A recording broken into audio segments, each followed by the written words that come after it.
Hello, I'm back. I'm bad at a lot of things, like playing the accordion as I am here. Or, at least I think I am. But as I said in my first video, being here in a community, a self-described playground for ideas, I have the space to play around with stuff.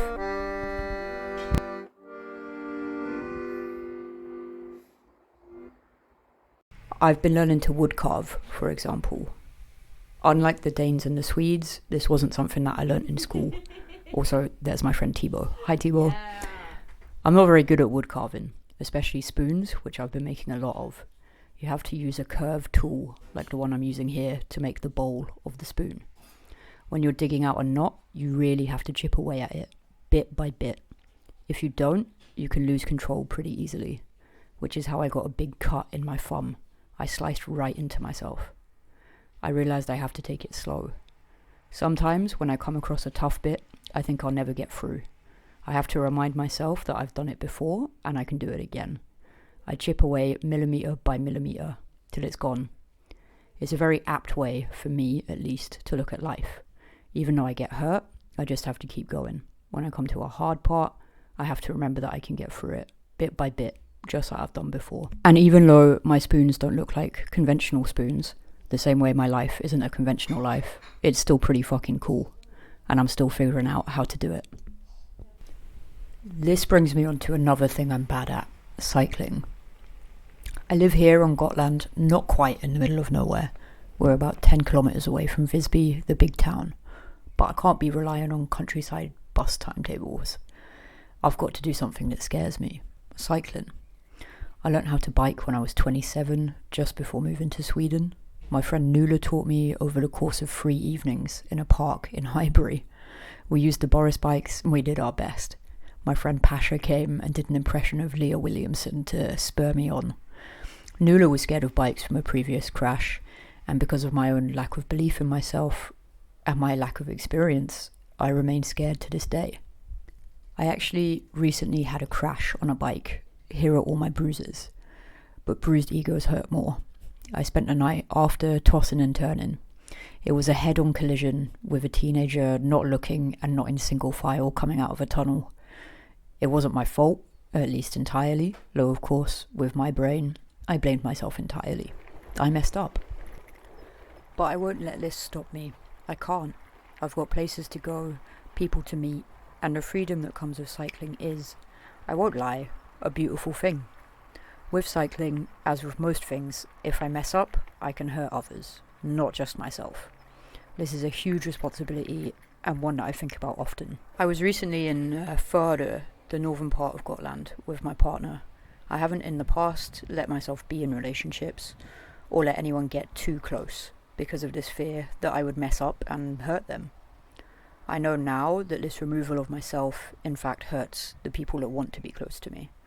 I'm worth trying for, and I put the work into myself to chip away at those knots of unworthy feeling bit by bit. If I deny suffering, then I deny the joy too, both for myself and for everyone else. I often forget, too, in my own self-centered wallowing around in self-doubt, that other people also, in fact, mess up all the time and hurt people. It's something me and my partner talked about a lot, that a person doesn't become more worthy of love if they suffer alone or keep people out of their messes. Trying to avoid suffering will just lead you deeper into it. I struggle with the words, but she has the patience to help me, and every time I do manage to talk something out, it gets a little easier. I get a little less bad at letting myself be loved and loving. I'm obviously not saying that a bike crash is the same as a relationship. Neither of us in the crash consented to be crashed into while riding hunks of metal, and the pair of us are in fact consenting to love and help each other out. But there is something there. Any kind of being in the world, actually being out in the world, physically and emotionally, means that you consent to suffering. It's inevitable. I've been reading The Dispossessed by Ursula Le Guin, someone who I admire a lot, and whose bibliography I've been slowly getting through since I first read the Earthsea saga as a teen. In The Dispossessed, the characters discuss the nature of suffering at length.